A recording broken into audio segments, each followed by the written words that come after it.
Nah, kenapa kita perlu pengukuran kinerja ini? Supaya kita bisa mengetahui level kinerja individu atau tim.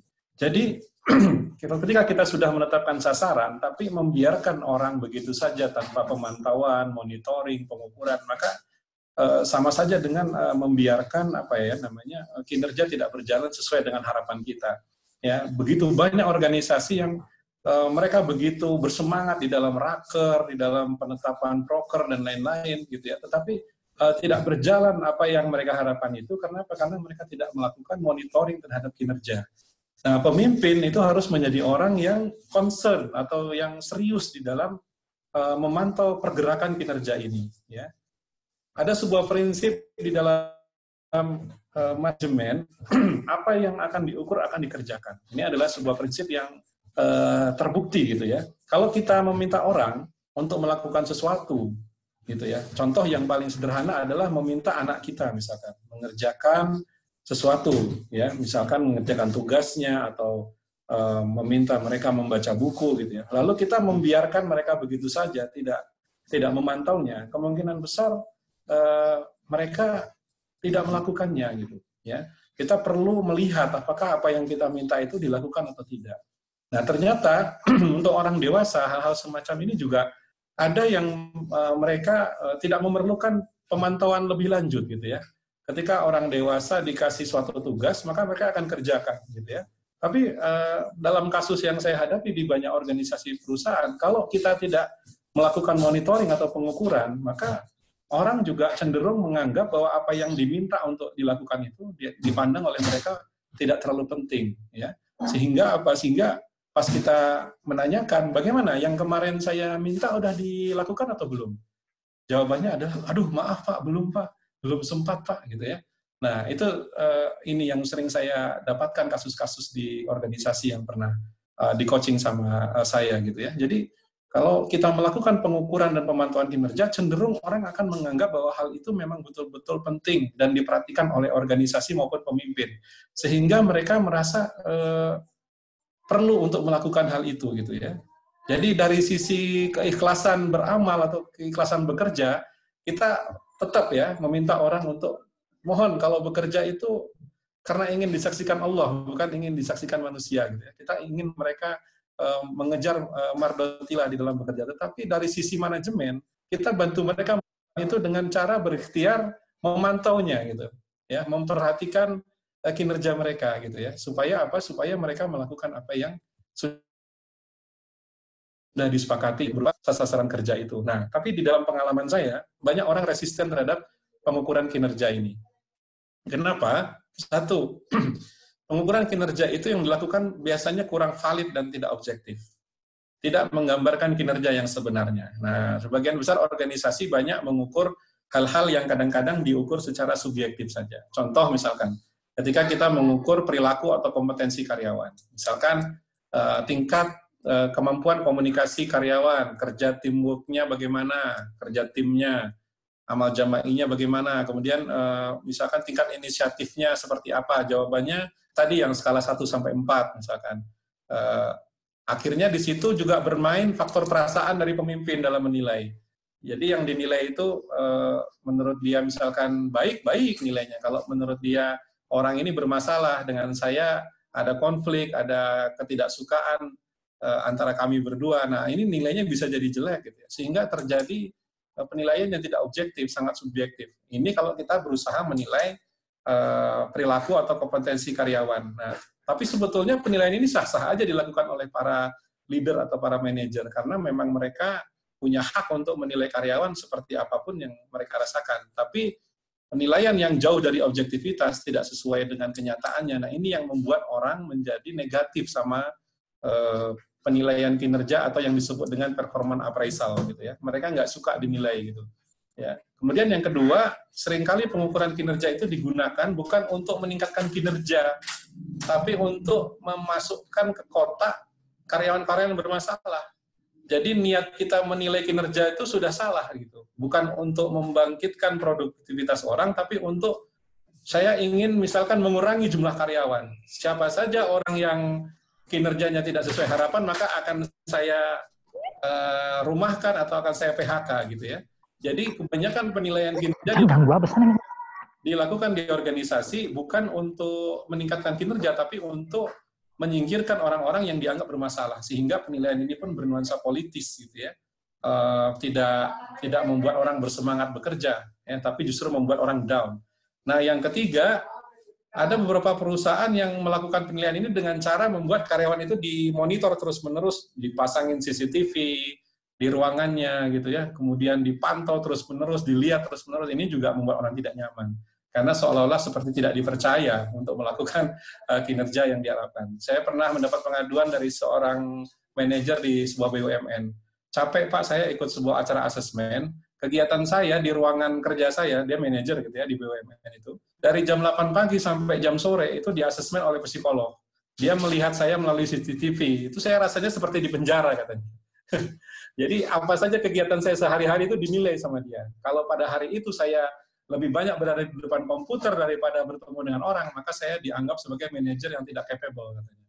Ya, jadi saya lebih banyak melakukan kegiatan ketik-mengetik daripada berurusan dengan manusia, katanya. Seperti itu. Ini sebuah penilaian yang menurut saya tidak fair gitu, karena pekerjaan saya adalah banyak terkait dengan pembuatan konsep, strategi dan lain-lain. Saya sedikit berurusan dengan orang memang gitu ya.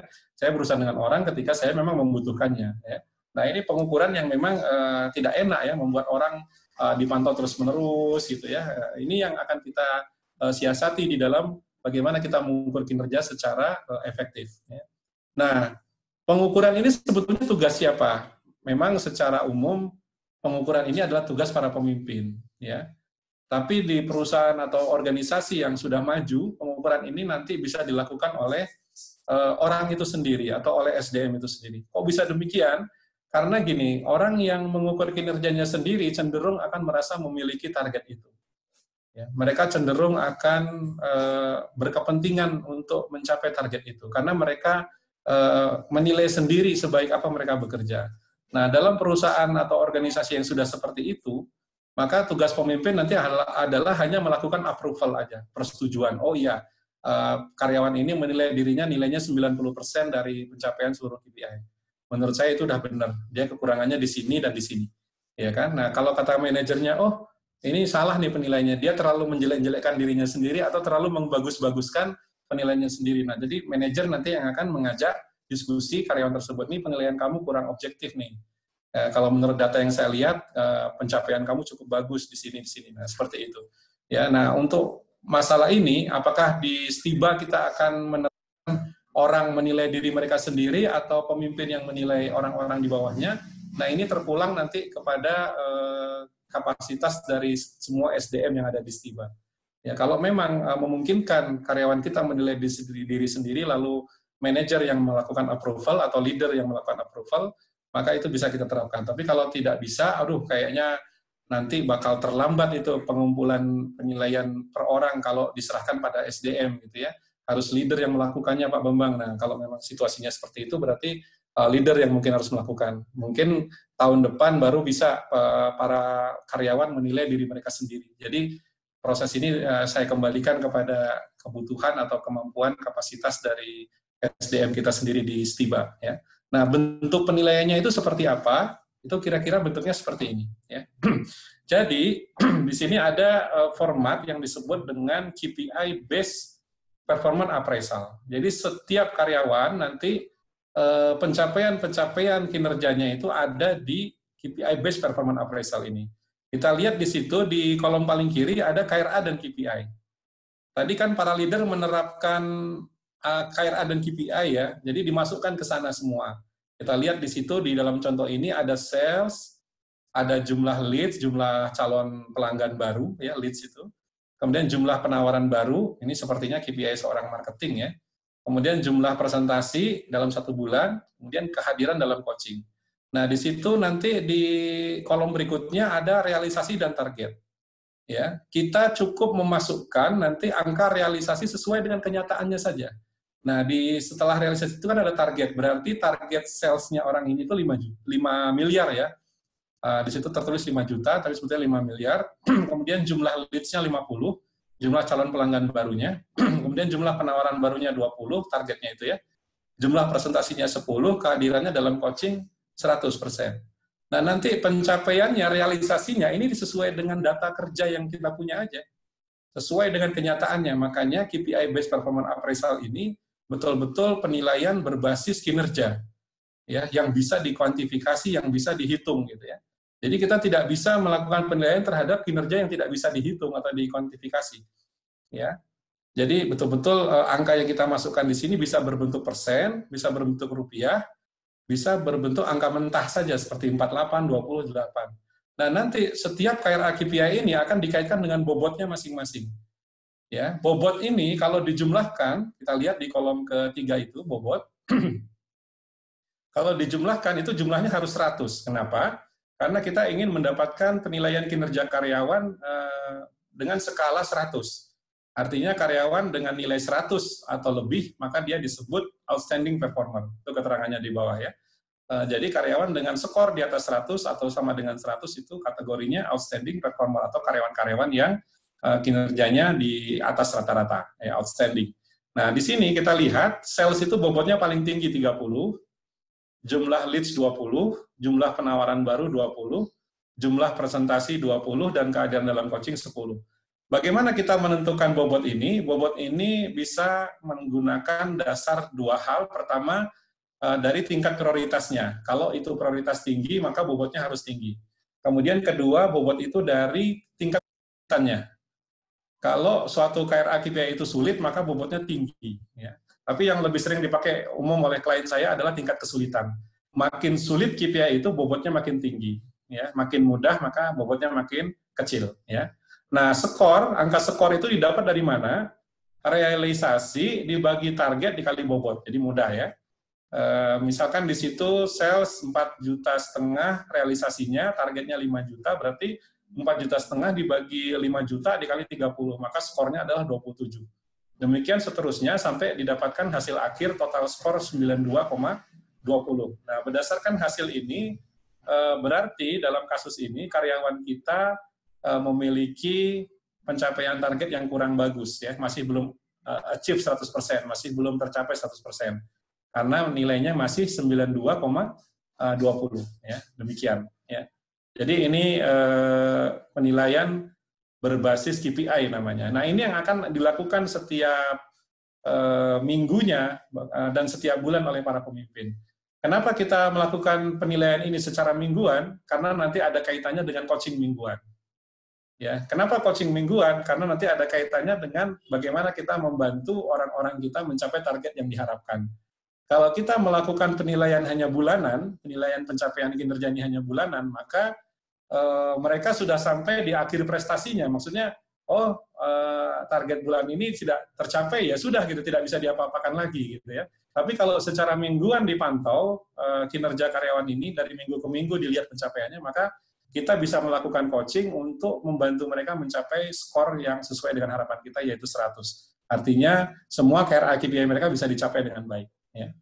Jadi kita melakukan pengukuran ini idealnya mingguan, tapi nanti kita lihat, setiba para leader kerepotan nggak kalau menilai ini mingguan. Meskipun harapan saya sendiri itu mudah-mudahan bisa kita lakukan gitu.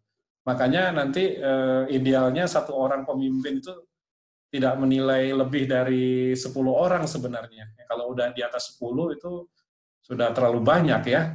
Kalau itu harus diupdate secara mingguan, kebayang banyaknya. Jadi nanti kan per layer ya, per pemimpin yang melakukan penilaian. Ya, jadi artinya kayak semacam ketua bidang hanya menilai bagian-bagiannya. Nah, kemudian bagiannya nanti menilai stafnya gitu ya.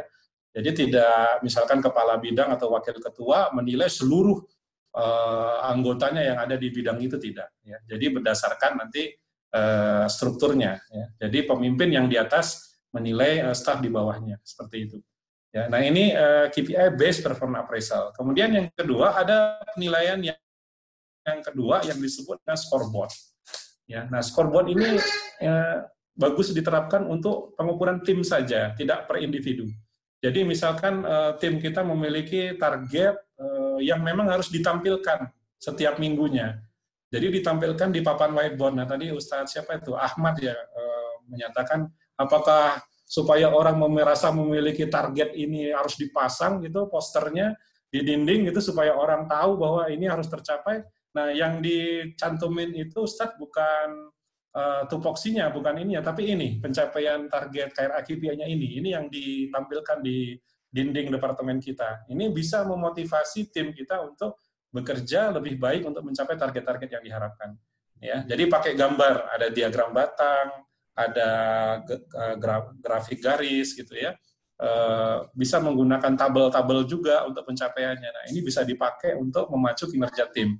Tapi untuk individu harus tetap digunakan penilaian kinerja individu, KPI berbasis tadi performance appraisal tadi ya. Nah, apa tujuan kita melakukan dua hal ini? Pertama adalah untuk melakukan coaching. Ya.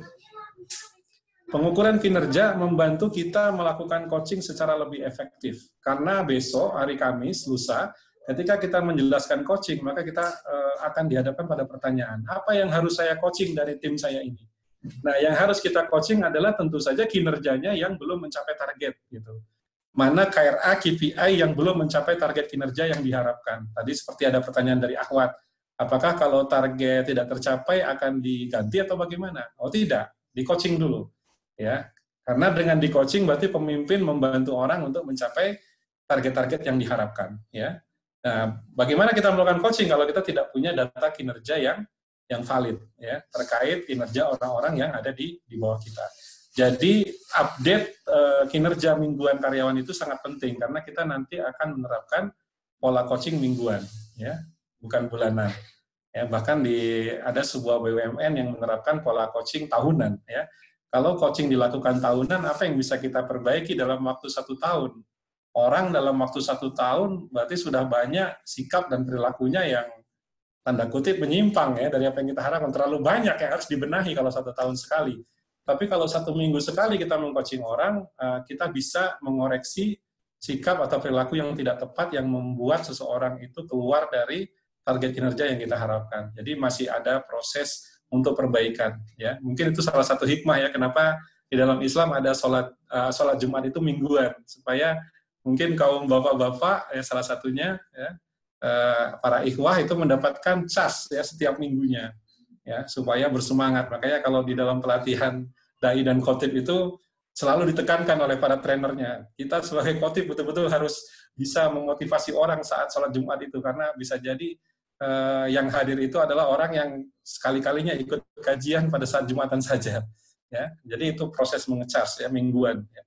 Kemudian yang kedua adalah terkait nanti reward, penghargaan dan apresiasi. Ya. Selama ini kalau kita menerapkan apresiasi atau reward atau bonus bagi karyawan hanya berdasarkan semuanya dapat bagi rata sama rasa gitu ya, sama rata semua dapat gitu ya. Menurut saya itu adalah sebuah bentuk ketidakadilan. Ya. Nah nanti dengan menerapkan pencapaian kinerja ini menentukan besaran reward atau apakah diputuskan dari situ orang dapat atau tidak, maka insya Allah KPI based performance appraisal yang kita lakukan tadi bisa menjadi bernilai strategis ya. Dan orang-orang dengan adanya reward ini nanti akan kita bahas nanti besok lusa di hari kedua nanti mengenai pentingnya kita memberikan apresiasi kepada orang-orang yang bekerja bersama kita gitu ya, memikirkan kesejahteraan mereka ya. Insya Allah itu akan kita bahas nanti di hari Kamis. Nah, reward ini sangat bergantung pada data kinerja setiap orang. Karena kalau tidak, kita bisa jadi akan memberikan penghargaan kepada orang yang salah. Ya.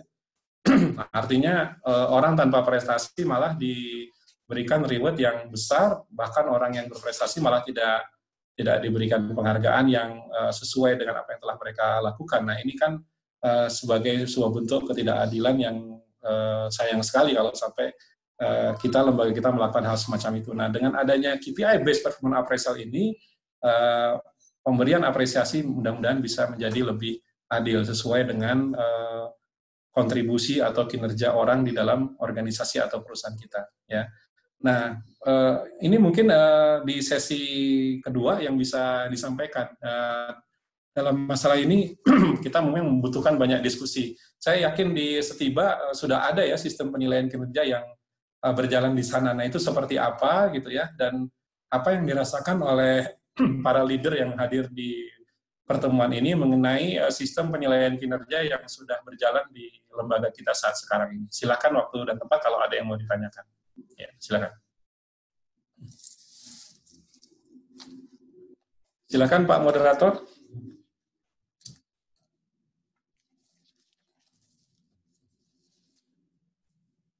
Ya, moderatornya mungkin tidak ada.